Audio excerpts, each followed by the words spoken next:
tomorrow's brighter than it seems. There's something magical about a parade. Little kids and big lemonade. Grown-ups having the best time of their lives. There's magic in all the things you can do. And when you're done and you think you're all through, you turn around and then there's more than you ever dreamed of. The magic of Disney, magic of Disney, magic of Walt Disney World. Magic of Disney, magic of Walt Disney. Magic, it's magic, magic of Walt Disney World. Magic of Walt Disney World. Magic, it's magic, magic is magic, magic is magic, magic is magic.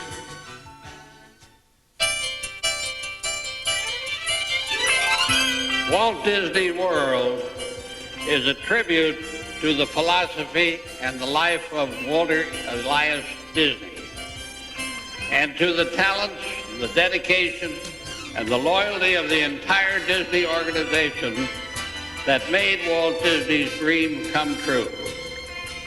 May Walt Disney World bring joy and inspiration and new knowledge to all who come to this happy place. A magic kingdom where the young at heart of all ages can laugh and play and learn together. Dedicated this 25th day of October, 1971.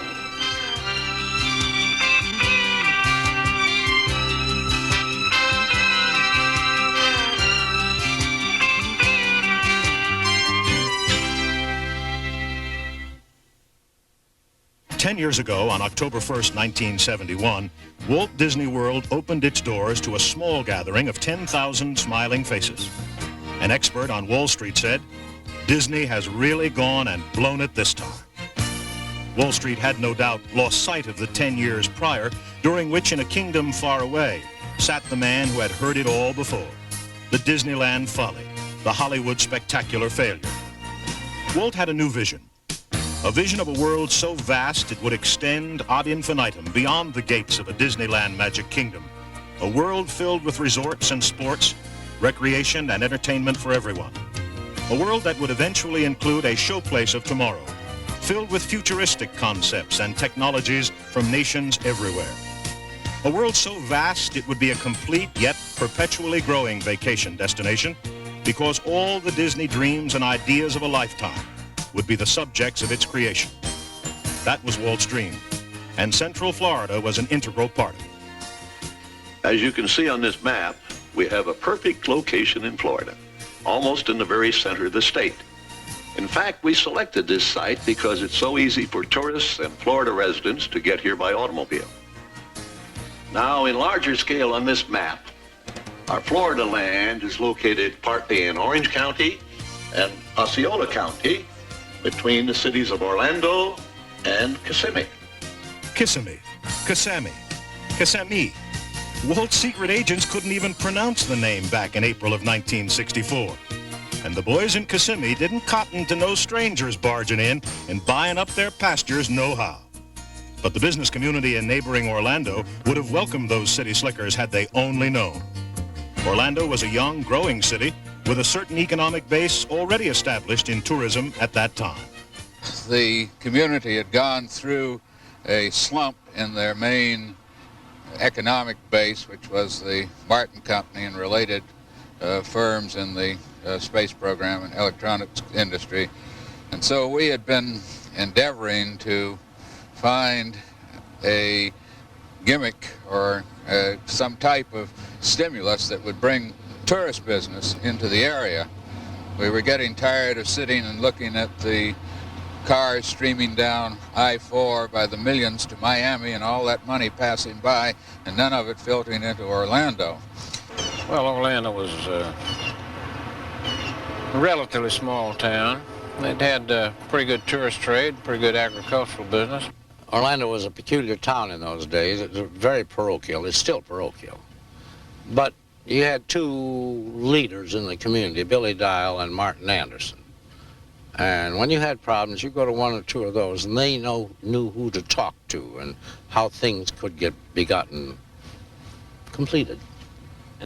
But we had no tourism, and so the economy was good, but well, in the mid-60s, because of industrial activity, the economy was good, but we still needed that third leg, which was tourism. Well, we were doing all right for the times, I suppose. We weren't making any big headway. The truth is, Florida Cypress Gardens, near the neighboring city of Winter Haven, was at the center of Central Florida tourism and had been since 1936.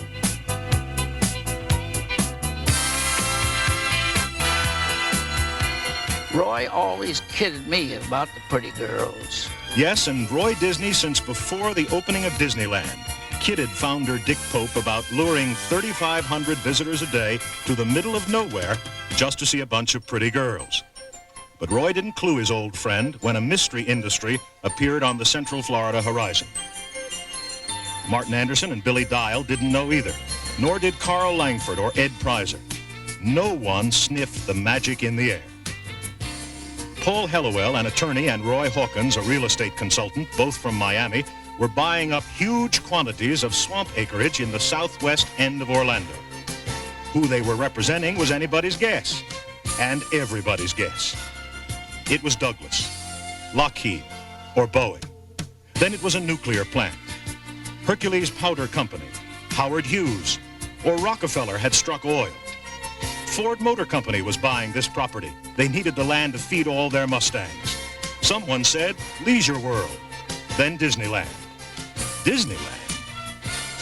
Well, those were really days. Well, I wrote a lot about it because you can well imagine the interest, for one thing. Hercules Powder Company always upset a lot of people. I don't know. Nuclear plant over on the St. Johns River in Orange County section, on this side of the river in Orange County, attracted a lot of attention. People thought there might be dirty industry involved. If you wanted to get your name in the paper, you could have been an industry, and we found your name and we'd put it in there. And I just find it incredulous that Martin Anderson didn't know it was going to be Walt Disney World, but he says that he didn't. I was dumb as hell. I didn't believe it. Billy Dial introduced him to Hellowell and Hawkins, who visited Anderson's office on numerous occasions. Oh no, I didn't trust him. I didn't pay a lot of attention to him. You know. Why was that? Why? Well, you know, I was sitting there, the only publisher in town. Guys coming and going all the time with all sorts of propositions and deals, you know, and they go see Martin Anderson. Well, I had an open door. I talked to anybody. I wasted a lot of time that way. What'd they want from you? Nothing. They wanted, they were rather vague in what they were trying to do. I think they were afraid to give me any information, and I was afraid they were going to ask me to print something. Convinced the better interest of Central Florida was at stake, Anderson did print something, and his old friend Billy Dial went so far as to assist in the land acquisition.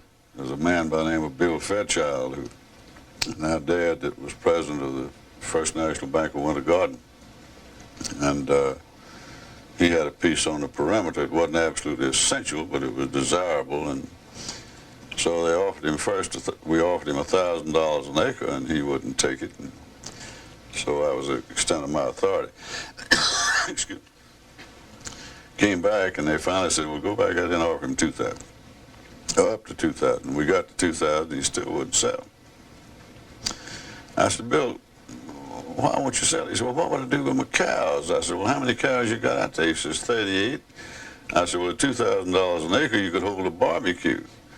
But he died still owning the property. Another 40 acres right in the middle of the property. The owner just wouldn't sell. This time, Anderson sent them to a local attorney, Martin Siegel. the only clue they had to the man, I never got the man's name even, was that he liked Bear Bryant, the Alabama football coach. And it so happens that Martin Siegel knows Bear Bryant. So they told Siegel that, and that's all he needed. You know, anybody who's a fan of Bear Bryant, you know, Christ, you can't stop him when he starts talking. So Siegel went out and was just chatting with him, you know, and he said, I understand you're a friend of my old pal, Bear Bryant. You think he's going to win Saturday, you know? And hell, it was made. A stockbroker in California by the name of Dick Holacek, who got word from a Disney official who had an account with him that this was coming long before we got to the announcement stage. And so Dick flew over and went to the Sun Empire real estate office in Kissimmee and said, I want to buy anything I can out there in a certain area of town. And so before he had finished on that day, Dick had bought $500,000 worth of property, and he had swung it on $10,000 worth of options, which he couldn't pay for because he didn't have the money. So he jumped back in the plane, flew back to California, borrowed the $10,000 from his friends and a mortgage on his house, then came back and picked up the options. And a couple months later, he sold the whole package for $1.3 million cash. Big money was changing hands. Charlie was tracking rumors, and Bob Foster, mastermind behind the land acquisition scheme, was planting them. We had, from the local newspapers that we had subscribed to and were receiving back in the coast, we knew the name Charlie Wadsworth very well. And what a fine job Charlie would do in ferreting out difficult news issues. And in town on a couple of occasions, comment was that Charlie was going to be coming in, and they would tuck me away to avoid that confrontation. In departing, I would go to Seattle, to go to Kansas City, and down to Wichita to visit my mother. The only way you could get to Wichita from here was to go through St. Louis, so I would be very obvious about purchasing an airline ticket to St. Louis. And in a few weeks, the rumor was out that it was McDonnell Aircraft that was interested in the property. On Sunday, October 17th, Emily Bavar, editor of the Florida magazine Orlando Sentinel, broke the identity of the mystery industry. No one believed her. By Thursday, October 21st, they believed her. Well, I was on a junket to California. Mr. Anderson, publisher, editor and publisher of the Sentinel, had been invited and couldn't go and asked me to go in his place. So it was not an assignment, it was a trip in celebration of Disneyland's 10th anniversary. And I was one of several Central Florida reporters who was out there at the time. And we were ushered into Mr. Disney's office and told we could ask questions. And when it came my turn, I asked him if he was the one who was buying these 30,000 acres in Central Florida. And it stunned him so that it made me think maybe he was. Well, he said, no, I'm not buying any property out there. He said, that would be no place to put a park. He said, your average mean rainfall, whatever the number was, he knew. And he called up Orlando, Central Florida, which was unusual because nobody at the time had really ever heard of Orlando. And he knew exactly where it was. He knew how many tourists were here every year, how much it rained all summer. He knew entirely too much about the area not to have had a reason to. No, I didn't believe him. He wasn't a very good liar. And a girl reporter like that we didn't even know she was there. I didn't, see. Girl reporter. A girl reporter unravels the identity of Charlie's mystery industry. And how did Charlie feel? It's like going out and getting drunk. On Monday, November 15th, 1965, at the Orlando Cherry Plaza Hotel, Walt and Roy Disney, with Florida's Governor Hayden Burns, made Emily Bavar's revelation official. I don't think you've mentioned the amount of money at the initial investment. That's a heck of a lot. That would indicate the size of this project. Well, there was a time in my life I didn't think there was that much money. You know? But, well, you see, the initial stage here has to top what we have, or at least be the equivalent of what we have now in California. And there's 54 million in Disneyland now, another 20 million this year. So we're going to have to start somewhere around there. Now, of course, that doesn't include the other facilities, the hotels and the things around it. Now, when you begin to put all those together, it's going to be well over 100 million plus, at least. But my big brother says we can do it. He's the money man. On 27,000 acres in southwest Orlando, purchased from more than 100 property owners at a total cost of $5.5 million, Walt Disney was going to build the world's largest tourist attraction. It's indescribable. It was such a glorious and pleasant shock that I think it shook not only every resident of the state, but many of the annual visitors. Here it comes, just like gold showering from the skies on us. Bill Amidon, who was chairman of the Tourist Commission, walked into Tom Brownlee's office in the Chamber of Commerce on the day the announcement was printed in the paper and slapped the paper on Tom Brownlee's desk and said, "Mission accomplished, may I be discharged now." Show me a mayor in the United States of America that would just love to have Walt Disney World sitting on his doorstep as a neighbor. And there is no such man that wouldn't like that. That was bigger than Christmas. It was terrific, and it's been rolling ever since. It's just a snowball going downhill. When the announcement was made, well, I think that 95% of this county was thrilled to death. Perhaps a few of the old-timers weren't, and that's natural. They don't want to change.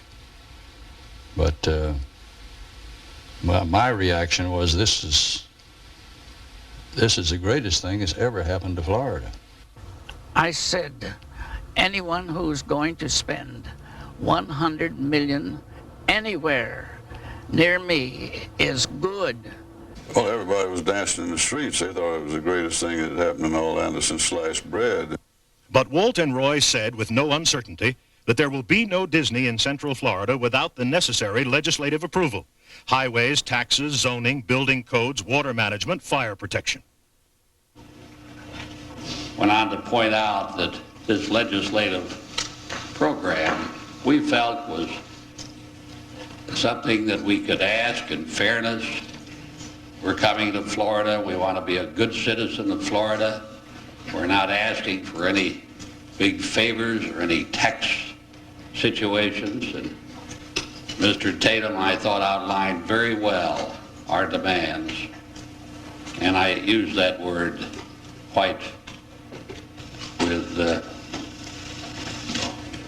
softness.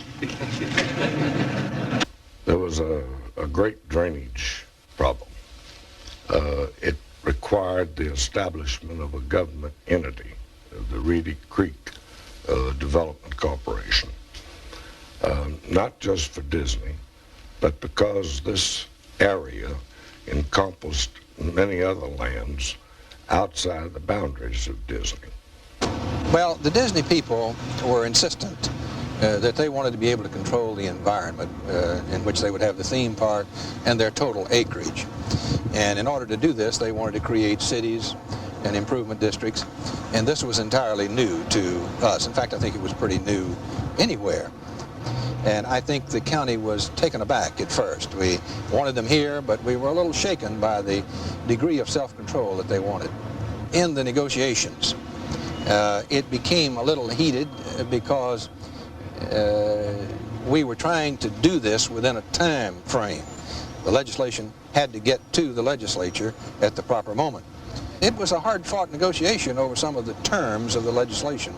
They wanted it to suit the county commissioners, and ultimately I think it did.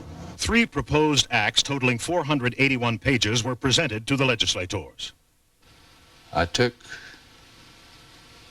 a number of Disney officials one day in to visit with Senator Pope, who was the president,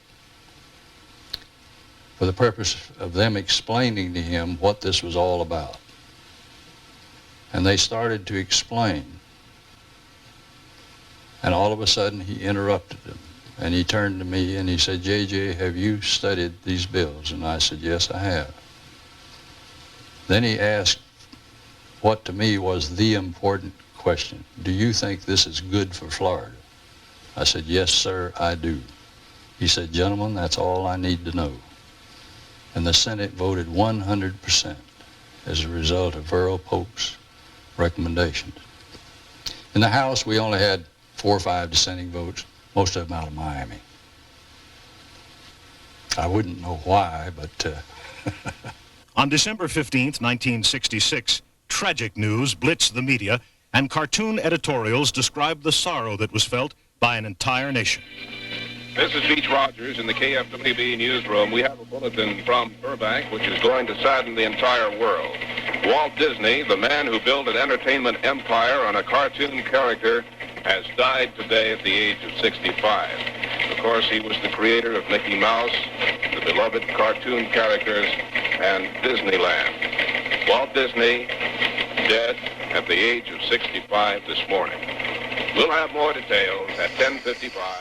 The one thing about the Walt Disney World, from then to this day, has been its leadership. And it's Walt dying and power passing through the family, through the hands, and through everything that was so prepared that, as I said, you really wouldn't know he died unless it's a fact for sure. But the way the operation has gone on and the capability of these people. Well, through the years, you know, after Walt died in '66, it was a big decision for Roy Disney, who was then the chief executive officer of the company, to say go. And one thing he did know that we knew how to build a theme parks. We were still not committed to a Florida project. All we said was that we had acquired options on the land and would go ahead if certain plans could materialize and certain things could be accomplished. We had to make a decision almost instantaneously as to whether we would go ahead. And by we, I mean Card Walker and myself, in terms of deciding what to recommend to Roy, because in a very short time after Walt's death was made public, within an hour or two, the press was here asking what was going to happen to the company. On February 2nd, 1967, Disney executives not only announced that Phase 1 of the Florida project would proceed as planned, but here for the first time, state officials, along with the press, industrial and financial representatives from across the country, were introduced to Walt Disney World Phase 2, Walt's ultimate dream, Epcot. While the Lake Buena Vista Preview Center hosted over 1 million curious visitors, the world's biggest construction project was going full steam ahead just a few miles away. General Joe Potter and veteran Disney engineer Admiral Joe Fowler were at the helm. Well, of course, when you set a deadline and you're dealing in earth, immediately the good Lord puts down a lot of rain.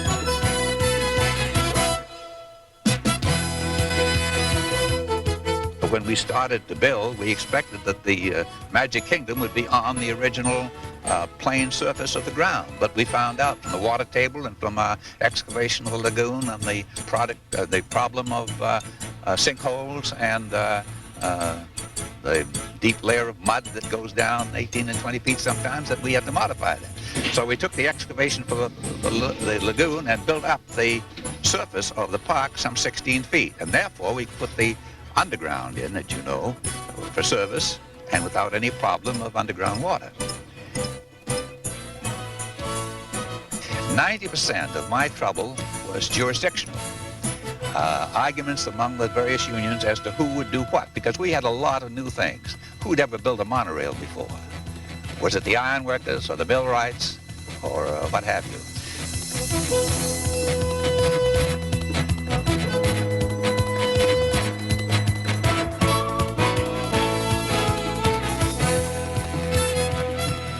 By modular magic, the rooms of the Contemporary Resort Hotel were inserted into the gigantic 14-story steel frame like drawers in a bureau.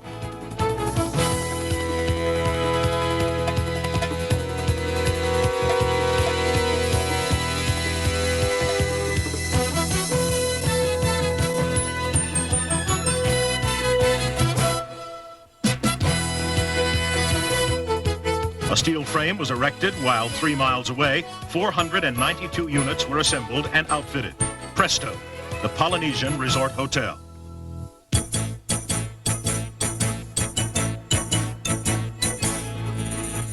Enter locomotives from the Yucatan, monorails from Martin Marietta, boats from Tampa, a sky ride from Switzerland, a carousel from Detroit. The carousel framework was erected 2 inches off target. Tear it down and start again. Disney demanded perfection.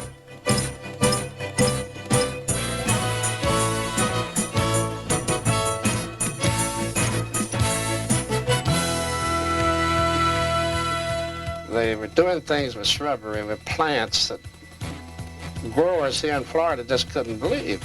And they had all their plants in buckets, and if something happened to the plant, they'd just bring in another bucket and replace it.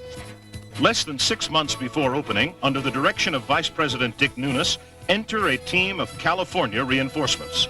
Every department from the Disney studio, design, and Disneyland had been rated of every available talent. And the word to those left behind was, if it's Florida on the line, drop everything and heed the call. No time to worry about budgets, memos, or administrative formalities. Just get the job done. Morning meetings were called earlier and earlier, down to 6 a.m. When the executive team finally showed in pajamas with shaving kits in hand, Dick got the message. Meetings were moved to 7 a.m. I would say that there was never any doubt in my mind that we were going to open on the 1st of October. The day before the opening. You've never seen such activity in all your life. We were planting trees around the Contemporary Hotel at midnight before, and guests had already started to arrive. That's the way everything is. You set a deadline, and you got to meet it because the tickets are printed.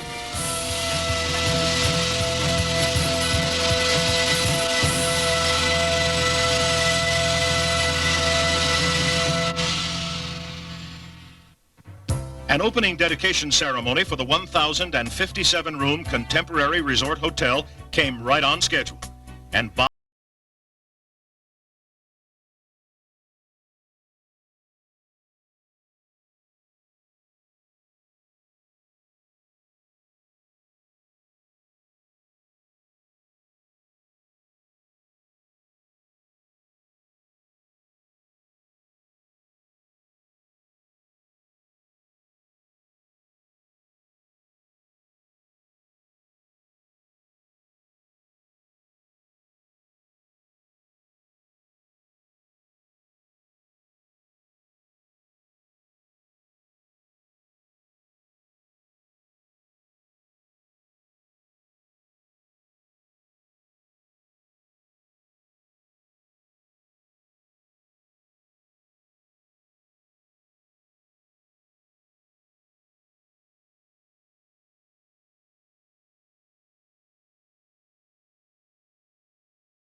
in the national spotlight.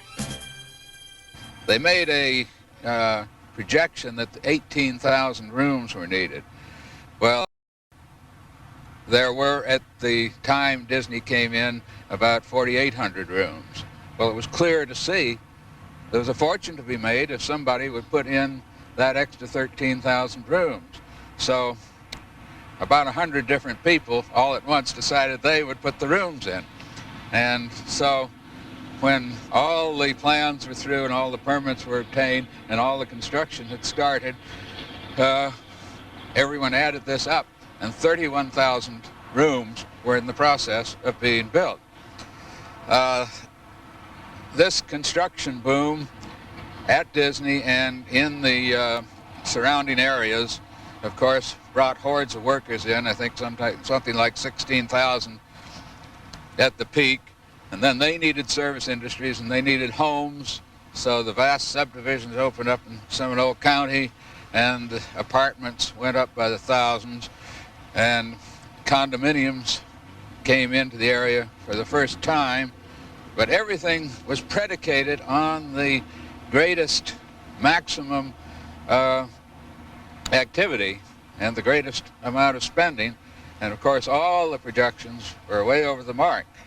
As soon as the gasoline shortage came with the Mideastern crisis of 1973, and suddenly for a time the tourist traffic to the area dwindled away, then there was a just complete turnaround of sentiment, and there was panic. Grandiose projects like Hurricane World, World Peace Exposition, Roy Rogers, Marco Polo, and Bible World died, in most cases, before they were ever born. Builders were loaded with inventories they couldn't move. Bankers were stuck with millions in loans gone sour. Unemployment lines grew. The doom and gloom became very thick in the area, and this was not finally dispelled until 1975, when some of us began to see the positive factors in the area and to broadcast them. In January 1975, the opening of Starjets, the Carousel of Progress, and Space Mountain denoted Disney's faith in the economic resurgence. Ladies and gentlemen, boys and girls, we proudly present Space Mountain. More than 2,000 dignitaries joined in the Tomorrowland celebration, a pageantry of nations with a 2,000-member marching band, thousands of flying doves, 50,000 balloons floating through the sky, and a spectacular daytime fireworks display made it a day to be remembered by one and all.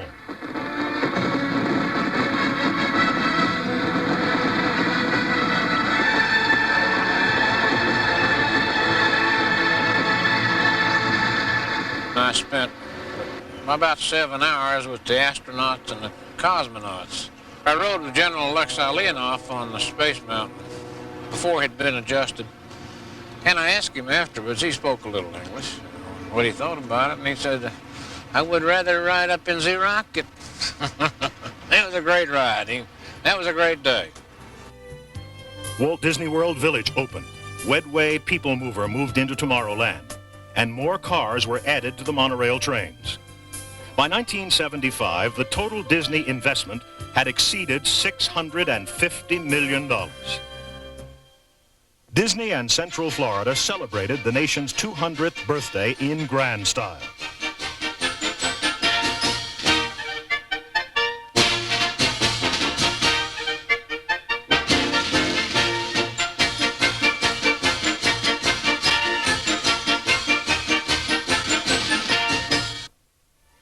Orlando threw a televised world's largest outdoor party.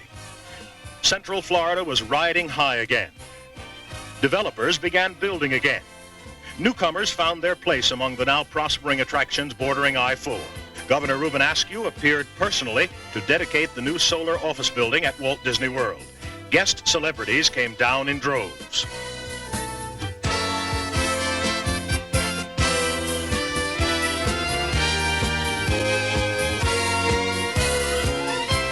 Even President Jimmy Carter appeared, along with thousands of dignitaries from 70 different countries, for an international Chamber of Commerce meeting held in the Vacation Kingdom.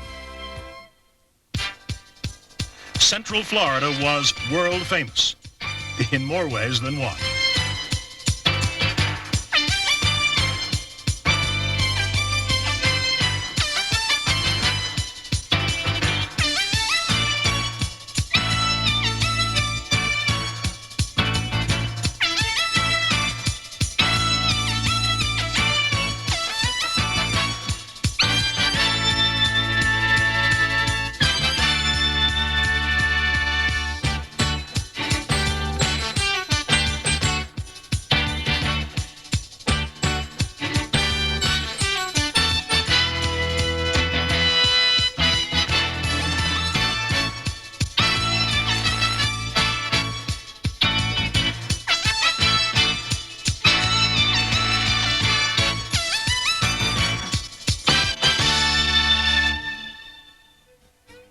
As the 80s approached, the Central Florida growth pace accelerated.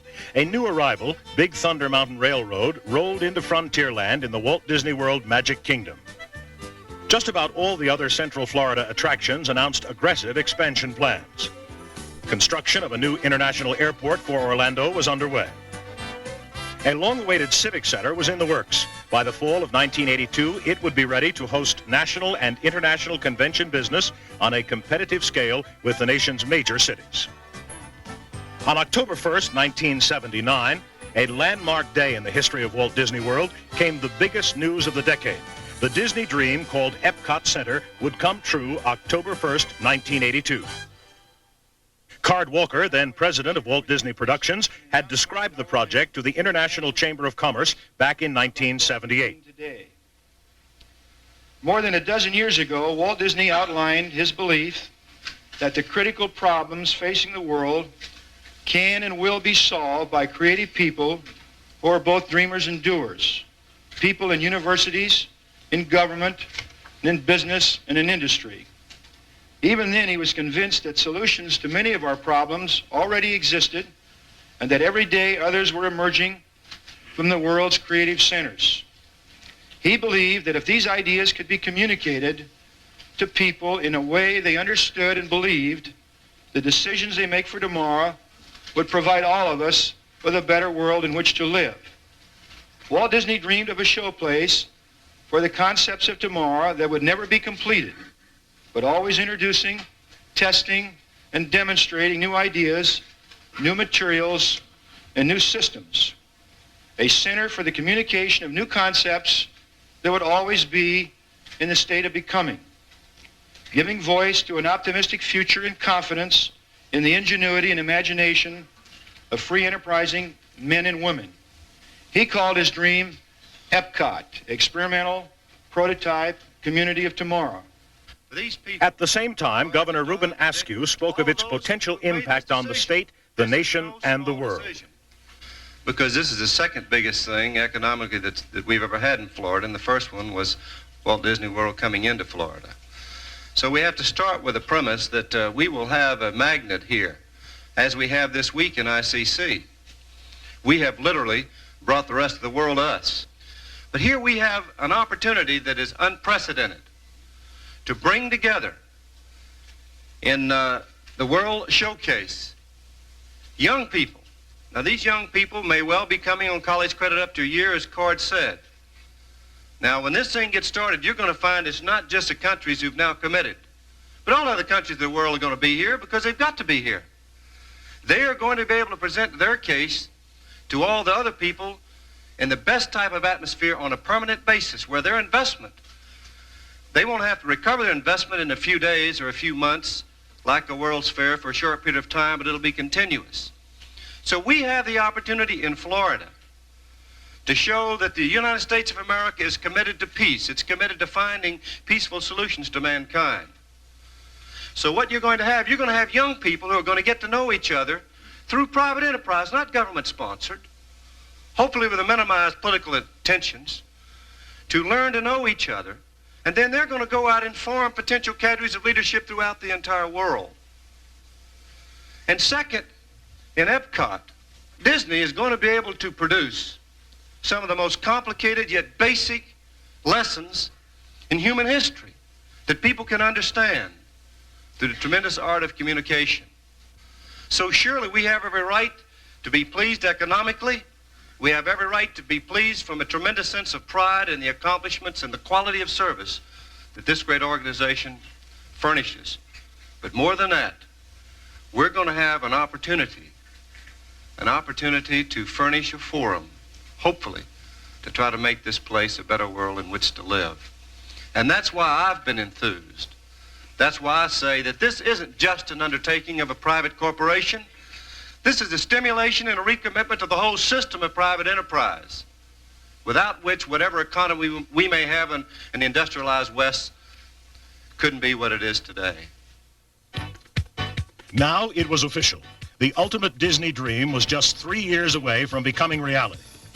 Bulldozers, steamrollers, and a construction cast of thousands moved in, clearing an area more than twice the size of the Magic Kingdom. Monorail beams formed an 8-mile pathway from the Magic Kingdom to the site. As attraction facilities, unprecedented in design and scope, began to take shape, curious visitors would glide through an overview of the process. They would witness structures from right out of the pages of science fiction in actual creation.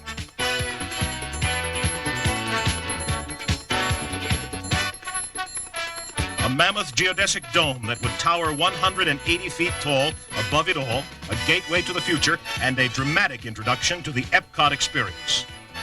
Architectural statements in energy, transportation, communication, and imagination, and pavilions to house the land and the future. On the far side of a spacious man-made lagoon, great nations would be recreated to stand side by side in friendship and peaceful harmony.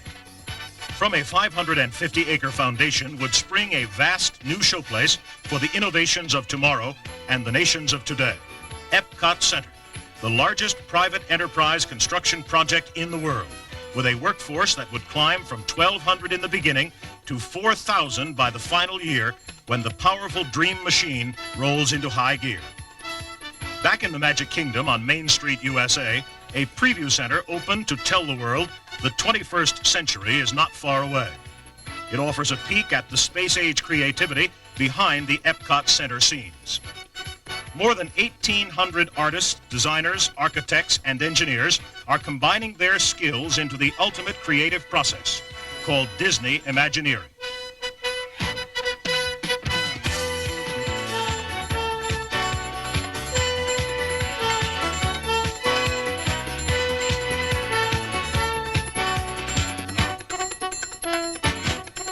From colorful drawings to intricate scale models, then to complete show models with all the details of every scene filled in, they're bringing to reality the two major themes of Epcot Center. First, Future World. It will exemplify all of the ideas and innovations of tomorrow. Spectacular new technologies in people-moving systems, in vision and in sound, will be utilized like never before. Disney special effects and the art of audio animation will be perfected beyond the most thrillable imagination.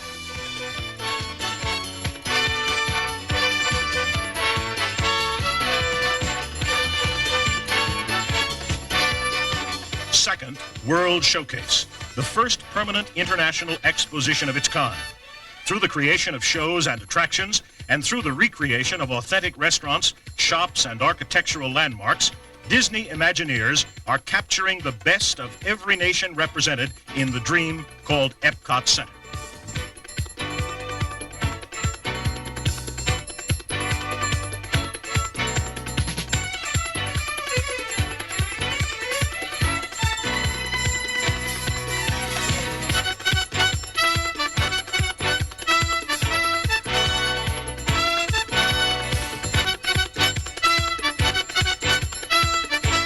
October 1st, 1982.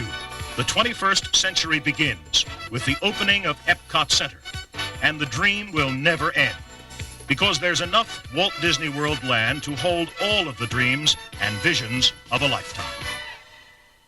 10 o'clock that morning, it'll be open. And there'd be 10,000 people there, and some joker in Detroit's go right that it's a failure. The next day, there'll be 160,000 people there. Epcot's going to have a very beneficial but a tremendous impact on the Central Florida area. More jobs, more people, more things to do, more things doing. Well, of course, I think Epcot Center is going to give us a dimension that we really don't have now. A lot of people drive right down I-4 past us because they think we run a carousel.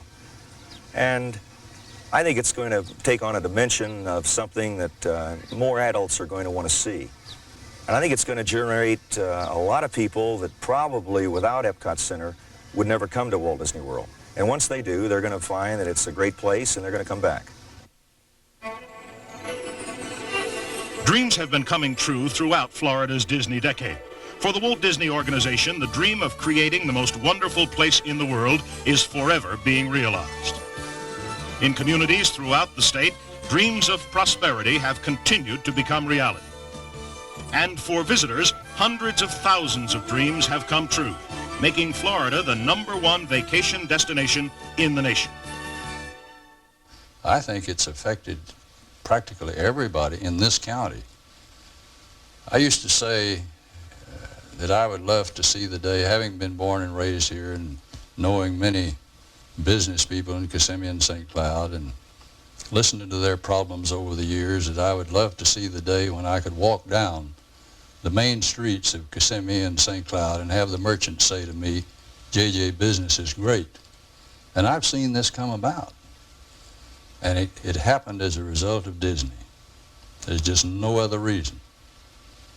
What Disney did was that the attitude change that caused in the people. The happy faces you see leaving Disney World, you go in now, or since it came in, you go into a store or any kind of a store or a place, have a good day, enjoy yourself. The friendliness, that's something that all the money Disney has can't buy unless it's there, you know, if you feel that way. And I think that, in my own personal opinion, has been the biggest contribution that's made, and simply because you can't buy it. And I just feel a responsibility to the public when I go into this thing that we must control that. And when they come into this so-called world, when they come into this world, then we will take the blame for what goes on. Now that's the thing behind it. Also, to keep an operation like Disneyland going, we have to pour it in there. It's what I call keeping the show on the road. You just have to keep throwing it in. You can't sit back and let it ride. You have to keep throwing it in. Now, that's been our policy all our lives. My brother and I have done that, and that is what has built our organization. You mean new attractions? Well, no, not new attractions, but keeping it staffed properly. You know, never letting your personnel get sloppy. Never let them be unfriendly. I mean, now that can reflect itself in the peripheral things. The happy expectations which started the relationship between Walt Disney World and the Central Florida community, indeed the whole state of Florida, have set the standards for a friendship which has remained strong throughout the years. From Walt Disney World to all our Florida friends, we say thanks. You've been a good friend since the beginning of the world. Thanks, Florida.